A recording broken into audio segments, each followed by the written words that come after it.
Bismillahirrahmanirrahim. Assalamualaikum warahmatullahi wabarakatuh.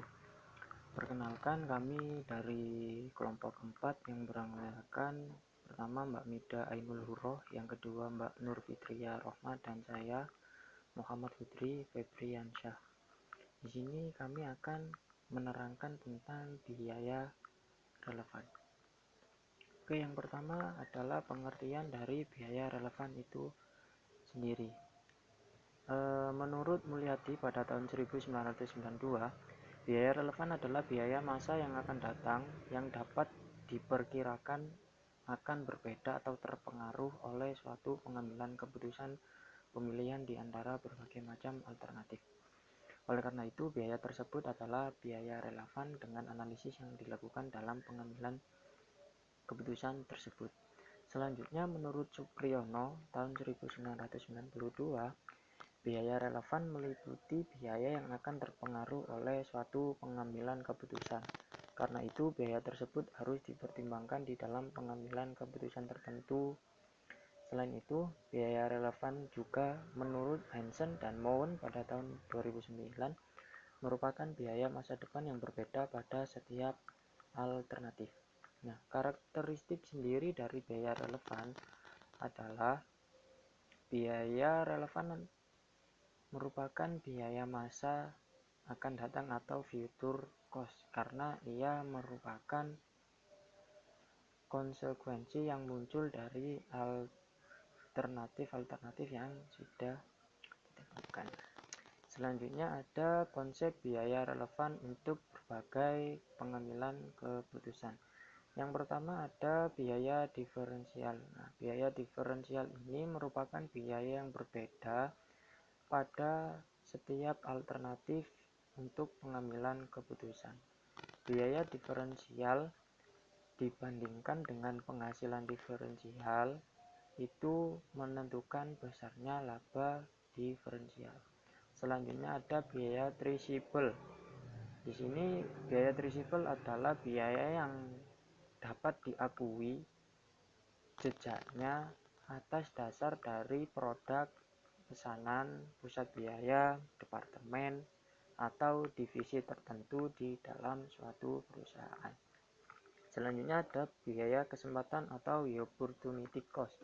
Adalah sebuah penghasilan atau penghematan biaya yang dikorbankan karena dipilihnya salah satu alternatif tertentu, sehingga penghasilan atau penghematan biaya tersebut perlu diperhitungkan kembali sebagai biaya pada alternatif tertentu.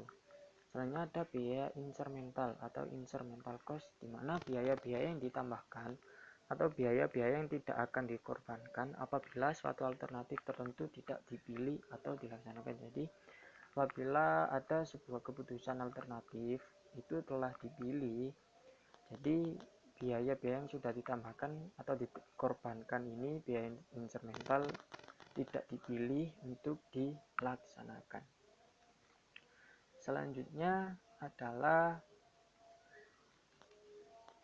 langkah-langkah proses analisa biaya relevan, di mana proses pengambilan keputusan memerlukan sebuah data yang dapat diukur, dianalisa dengan tepat, dan memungkinkan untuk dilaksanakan.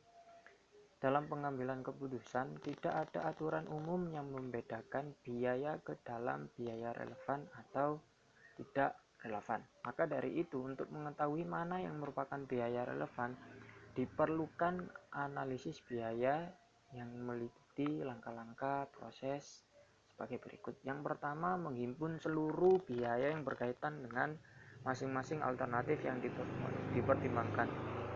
Yang kedua adalah mengeliminasi sunk cost. Yang ketiga, mengeliminasi biaya yang tidak berbeda di antara alternatif yang dipertimbangkan. Yang keempat, mengambil kesimpulan berdasarkan data biaya lain yang tersisa yang merupakan biaya yang berbeda. Biaya tersebut merupakan biaya yang relevan dengan pengambilan keputusan. Selanjutnya adalah penerapan biaya relevan untuk pengambilan keputusan. Dan penerapan analisa dapat bermanfaat bagi manajemen dalam pengambilan keputusan berikut. Jenis-jenis keputusan dalam analisa biaya relevan menurut Mulyadi pada tahun 1997. Yang pertama, make or buy decision, yaitu keputusan membuat atau membeli, di mana keputusan atau membuat ini sering dihadapi oleh para manajemen, terutama dalam perusahaan yang produknya terdiri dari berbagai komponen yang memproduksi berbagai jenis produk. Selanjutnya adalah keep or drop decision, yaitu keputusan mengambil dan melempar, yaitu adalah dalam perusahaan yang menghasilkan lebih dari satu macam keluarga produk atau produk lain, manajemen pasti akan menghadapi salah satu keluarga produknya akan mengalami kerugian usaha yang diperkirakan akan berlangsung secara terus-menerus. Jadi manajemen perlu mempertimbangkan keputusan menghentikan atau tetap melanjutkan produk atau kegiatan usaha departemennya. Selanjutnya adalah special order decision, yaitu adalah keputusan untuk mengorder hal-hal yang sangat spesial. Nah, tentu saja penetapan harga jual yang demikian hanya diterapkan pada pesanan khusus yang tidak berdampak terhadap penjualan yang reguler. Selanjutnya adalah decision to sell process further, di mana ada kalanya manajemen puncak dihadapkan pada pilihan menjual produk tertentu pada kondisinya sekarang atau memprosesnya lebih lanjut menjadi produk lain yang lebih tinggi harga jualnya. Dalam pengambilan keputusan semacam ini, informasi akuntansi diferensial yang diperlukan oleh manajemen adalah pendapatan diferensial dengan biaya diferensial jika alternatif memproses lebih lanjut dipilih. Itu dari saya, selanjutnya akan disampaikan oleh rekan saya. Terima kasih. Keputusan untuk membuat atau membeli. Manajer sering dihadapkan dengan keputusan apakah harus membuat atau membeli komponen yang digunakan dalam produksi.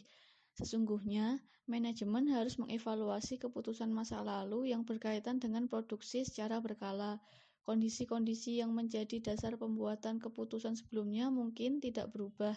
Akibatnya, pendekatan yang berbeda mungkin diperlukan. Tentu saja, evaluasi periodik bukanlah satu-satunya sumber dari keputusan membuat atau membeli. Keputusan untuk membuat atau membeli mencakup perbandingan antara dua alternatif, yakni membuat sendiri dalam pabriknya atau membeli dari supplier luar. Biaya relevan dengan keputusan membuat sendiri meliputi biaya produksi variabel, biaya tepat yang dapat dihindarkan, dan biaya peluang. Tujuan dari keputusan ini adalah penggunaan optimal atas sumber daya produksi dan keuangan perusahaan. Pengambilan keputusan seringkali harus dihadapkan dalam hubungannya dengan penggunaan yang mungkin dari peralatan yang menganggur, ruang yang menganggur, dan tenaga kerja yang menganggur. Dalam situasi seperti ini, seorang manajer cenderung akan mempertimbangkan untuk membuat barang tersebut dan tidak membelinya dari luar, untuk menggunakan fasilitas yang ada dan menghindari pengurangan karyawan. Komitmen dari sumber daya mungkin terlibat. Perusahaan akan membuat sendiri atau membeli komponen tersebut di tempat lain merupakan keputusan khusus yang pertama yang dihadapi oleh perusahaan pada pilihan dalam rangka pengadaan komponen barang untuk memproduksi barang. Akuntansi manajemen membuat hitungan dari sisi keuangan mana di antara dua alternatif tersebut yang akan dipilih perusahaan dan mana dari kedua alternatif tersebut yang paling menguntungkan dari segi keuangan.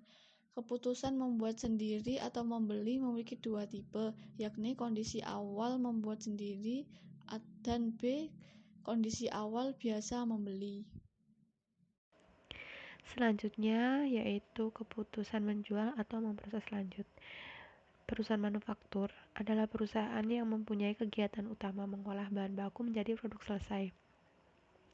Biasanya, permasalahan yang sering terjadi yaitu jika produk perusahaan diolah melalui beberapa departemen produksi. Hasil produksi dari suatu departemen produksi mungkin dapat langsung dijual ke pasar atau bisa jadi diolah lebih lanjut dalam departemen produksi lanjutan. Nah, dalam hal ini manajemen dihadapkan pada pilihan apakah produk yang bersangkutan sebaiknya langsung dijual atau diproses lebih lanjut. Apabila dihadapkan pada alternatif menjual atau mengolah lebih lanjut, maka keputusan yang harus diambil adalah mengolah lebih lanjut apabila pendapatan diferensial pengolahan lebih lanjut tersebut lebih besar dibandingkan dengan biaya diferensialnya. Pedoman dalam situasi ini yaitu yang pertama, semua biaya pengolahan tambahan diasumsikan bersifat diferensial. Yang kedua, biaya yang dikeluarkan sebelum titik pisah batas adalah biaya bersama bagi pilihan menjual atau mengolah lebih lanjut dan tidak relevan bagi keputusan lebih lanjut. Yang ketiga yaitu keputusan ini terlepas dari penentuan biaya pokok produk dalam keputusan mengolah produk, hanya pendapatan dan biaya sekarang serta masa depan saja yang dianggap relevan. Yang terakhir yaitu keputusan mengasumsikan bahwa produk dapat dijual sebagaimana adanya maupun diolah lebih lanjut. Oke, terima kasih. Selanjutnya adalah pengambilan keputusan jangka pendek secara Islam. Dalam Islam dapat dikatakan bahwa pengambilan keputusan adalah suatu proses pilihan yang diambil oleh seorang pemimpin dari berbagai alternatif untuk memecahkan sebuah permasalahan yang berdasarkan nilai-nilai Islami, yaitu berdasarkan Al-Quran dan Sunnah Rasul. Sebelumnya ada proses pengambilan keputusan menurut Hadari Nawawi. Yang pertama adalah menghimpun dan melakukan pencatatan data serta pengembangan data yang jika perlu dilakukan melalui kegiatan penelitian sesuai dengan bidang yang akan ditetapkan keputusannya. Yang kedua, menghimpun firman-firman Allah Subhanahu wa taala dan hadis Rasulullah sebagai acuan utama sesuai dengan bidang yang akan ditetapkan keputusannya.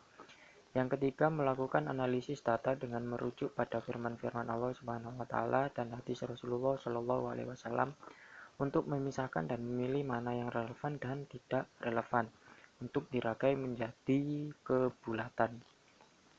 Yang keempat, memantapkan keputusan yang ditetapkan setelah meyakini dan tidak bertentangan dengan kehendak Allah Subhanahu wa taala berdasarkan firman-firman-Nya dan hadis Rasulullah Shallallahu alaihi wasallam. Yang kelima, melaksanakan keputusan secara operasional dalam bentuk kegiatan-kegiatan konkret oleh para pelaksana. Yang keenam, menghimpun data operasional sebagai data baru baik yang mendukung ataupun yang menolak keputusan yang telah ditetapkan. Data tersebut dapat digunakan sebagai feedback apabila ternyata terdapat kekeliruan saat pengambilan keputusan. Nabi Muhammad SAW pernah bersabda, jika salah seorang di antara kalian berniat dalam suatu urusan, maka lakukanlah sholat sunnah 2 rakaat yang bukan sholat wajib, kemudian berdoalah meminta kepada Allah Subhanahu wa taala. Hadis riwayat Al-Bukhari. Dari sabda Nabi tersebut bahwa dengan melakukan sholat istikharah atau sholat 2 rakaat yang disebutkan tadi diharapkan dapat menghindarkan kita dari sifat subjektif dan menghentikan hawa nafsu. Kemudian dengan sholat istikharah pun juga dapat menghilangkan keraguan-raguan dan memunculkan kemantapan hati dalam pengambilan keputusan jangka panjang maupun jangka pendek. Jadi dari penjelasan yang sudah saya sampaikan atau yang sudah saya paparkan, dapat disimpulkan bahwa pengambilan keputusan merupakan suatu proses pemilihan alternatif terbaik sebagai solusi dari setiap permasalahan yang kita hadapi. Kita dapat melakukan pengambilan keputusan dengan pendekatan apapun. Namun, yang terpenting adalah bahwa kita harus selalu melibatkan Allah Subhanahu wa taala apabila kita beragama Islam. Nah, sebagai seorang muslim, sebaiknya kita meyakini bahwa setiap masalah itu datang dari Allah dan harusnya kepadanya lah kita mengembalikan segala keputusan. Oke, sebelumnya saya ingin menyampaikan bahwa sebaik-baiknya metode yang kita gunakan untuk mengambil keputusan dan sebaik-baiknya analisa data yang kita lakukan sudah pasti lebih baik Allah lah yang lebih mengetahui mana yang terbaik dan buruk bagi kita untuk melakukan pengambilan keputusan. Terima kasih. Assalamualaikum warahmatullahi wabarakatuh.